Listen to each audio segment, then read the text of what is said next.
The Assembly will hear an address by His Excellency Donald Trump, President of the United States of America. I request protocol to escort His Excellency and invite him to address the Assembly.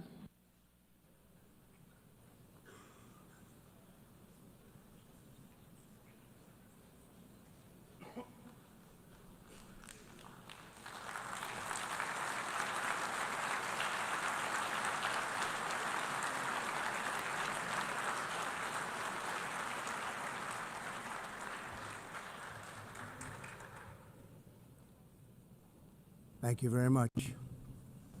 Very much appreciated.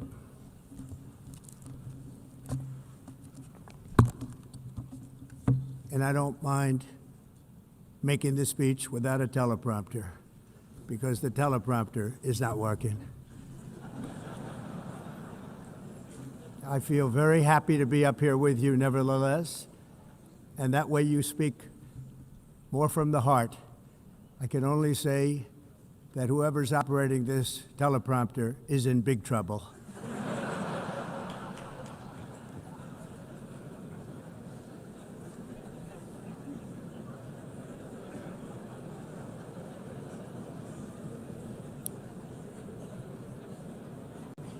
Hello, Madam First Lady. Thank you very much for being here. And Madam President, Mr. Secretary General, First Lady of the United States, distinguished delegates, ambassadors, and world leaders. 6 years have passed since I last stood in this grand hall and addressed a world that was prosperous and at peace in my first term. Since that day, the guns of war have shattered the peace I forged on 2 continents. An era of calm and stability gave way to one of the great crises of our time. And here in the United States, 4 years of weakness, lawlessness, and radicalism under the last administration delivered our nation into a repeated set of disasters. 1 year ago, our country was in deep trouble, but today, just 8 months into my administration, we are the hottest country anywhere in the world, and there is no other country even close.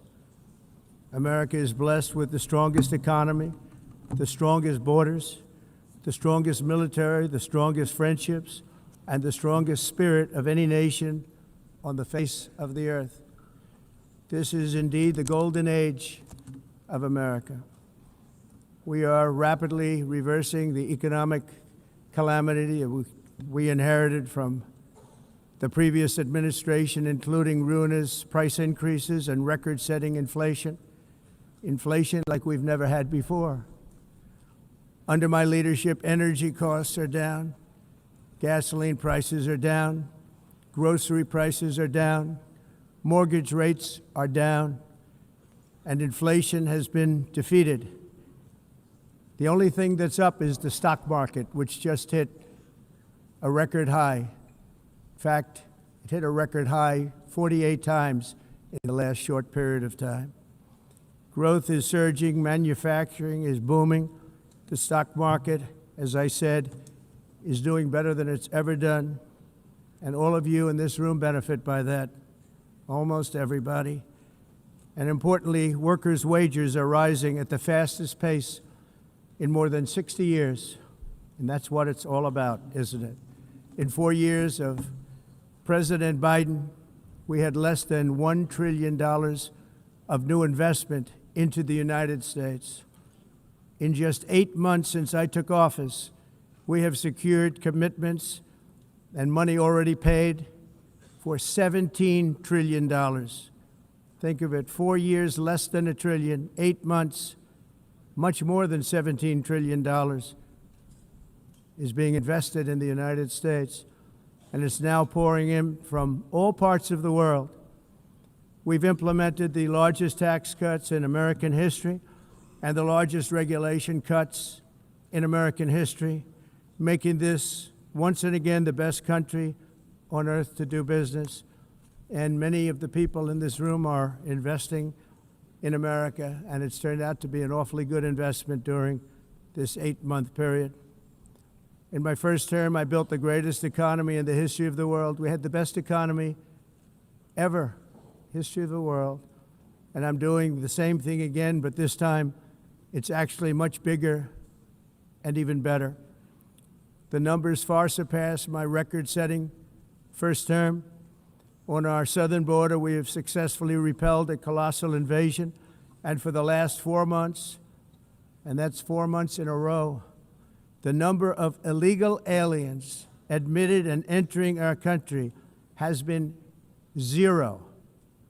Hard to believe, because if you look back just a year ago, it was millions and millions of people pouring in from all over the world, from prisons, from mental institutions, drug dealers. All over the world they came. They just poured into our country with the ridiculous open border policy of the Biden administration. Our message is very simple. If you come illegally into the United States, you're going to jail, or you're going back to where you came from, or perhaps even further than that. You know what that means. I want to thank the country of El Salvador for the successful and professional job they've done in receiving and jailing so many criminals that entered our country. And it was under the previous administration that the number became record-setting, and they're all being taken out. We have no choice. And other countries have no choice, because other countries are in the exact same situation with immigration. It's destroying your country, and you have to do something about it. On the world stage, America is respected again like it has never been respected before. You think about 2 years ago, 3 years ago, 4 years ago, or 1 year ago, we were a laughingstock all over the world. At the NATO summit in June, virtually all NATO members formally committed to increase defense spending at my request from 2% to 5% of GDP, making our alliance far stronger and more powerful than it was ever before. In May, I traveled to the Middle East to visit my friends and rebuild our partnerships in the Gulf and those valued relationships with Saudi Arabia, Qatar, and the UAE, and other countries are now, I believe, closer than ever before.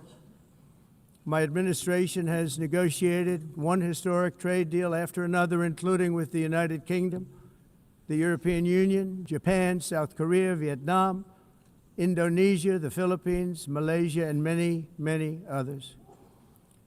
Likewise, in a period of just 7 months, I have ended 7 unendable wars. They said they were unendable. You're never going to get them solved. Some were going for 31 years, 2 of them, 31, think of it, 31 years. One was 36 years. One was 28 years. I ended 7 wars.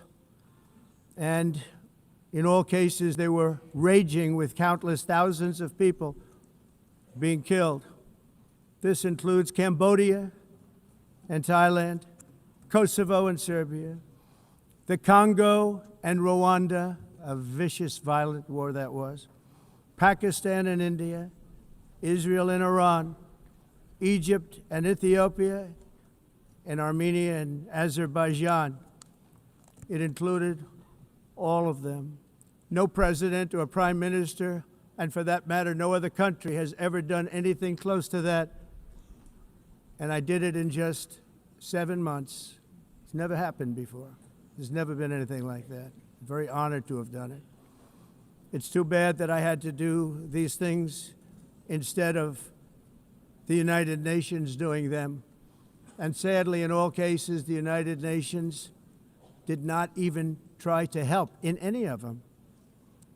I ended 7 wars, dealt with the leaders of each and every one of these countries, and never even received a phone call from the United Nations offering to help in finalizing the deal. All I got from the United Nations was an escalator that on the way up stopped right in the middle. If the First Lady wasn't in great shape, she would have fallen, but she's in great shape. We're both in good shape. We both stood. And then a teleprompter that didn't work. These are the two things I got from the United Nations, a bad escalator and a bad teleprompter. Thank you very much. And by the way, it's working now. It just went on. Thank you. I think I should just do it the other way. It's easier. Thank you very much. I didn't think of it at the time because I was too busy working to save millions of lives. That is the saving and stopping of these wars. But later I realized that the United Nations wasn't there for us. They weren't there. I thought of it really after the fact, not during these negotiations, which were not easy. That being the case, what is the purpose of the United Nations? The UN has such tremendous potential. I've always said it. It has such tremendous, tremendous potential, but it's not even coming close to living up to that potential. For the most part, at least for now, all they seem to do is write a really strongly worded letter and then never follow that letter up. It's empty words, and empty words don't solve war. The only thing that solves war and wars is action. Now, after ending all of these wars and also earlier negotiating the Abraham Accords, which is a very big thing for which our country received no credit, never receives credit. Everyone says that I should get the Nobel Peace Prize for each one of these achievements. But for me, the real prize will be the sons and daughters who live to grow up with the mothers and fathers, because millions of people are no longer being killed in endless and unglorious wars. What I care about is not winning prizes, it's saving lives. We saved millions and millions of lives with the 7 wars. And we have others that we're working on, and you know that. Many years ago, a very successful real estate developer in New York, known as Donald J. Trump, I bid on the renovation and rebuilding of this very United Nations complex. I remember it so well. I said at the time that I would do it for $500 million, rebuilding everything. It would be beautiful. I used to talk about, I'm going to give you marble floors. They're going to give you terrazzo. I'm going to give you the best of everything. You're going to have mahogany walls. They're going to give you plastic. But they decided to go in another direction, which was much more expensive at the time, and which actually produced a far inferior product. And I realized that they did not know what they were doing when it came to construction, and that their building concepts were so wrong, and the product that they were proposing to build was so bad and so costly. It was going to cost them a fortune. And I said, and wait till you see the overruns. Well, I turned out to be right. They had massive cost overruns and spent between $2 and $4 billion on the building and did not even get the marble floors that I promised them. You walk on terrazzo. Do you notice that? As far as I'm concerned, frankly, looking at the building and getting stuck on the escalator, they still haven't finished the job. They still haven't finished. That was years ago. The project was so corrupt that Congress actually asked me to testify before them on the tremendous waste of money, because it turned out that they had no idea what it was, but they knew it was anywhere between $2 and $4 billion as opposed to $500 million with a guarantee. But they had no idea, and I said it cost much more than $5 billion. Unfortunately, many things in the United Nations are happening just like that, but on an even much bigger scale, much, much bigger. Very sad to see. Whether the UN can manage to play a productive role, I've come here today to offer the hand of American leadership and friendship to any nation in this assembly that is willing to join us in forging a safer, more prosperous world. And it's a world that we'll be much happier with. A dramatically better future is within our reach. But to reject the failed approaches of the past and work together to confront some of the greatest threats in history. There is no more serious danger to our planet today than the most powerful and destructive weapons ever devised by man, of which the United States, as you know, has many. Just as I did in my first term, I've made containing these threats a top priority, starting with the nation of Iran. My position is very simple. The world's #1 sponsor of terror can never be allowed to possess the most dangerous weapon.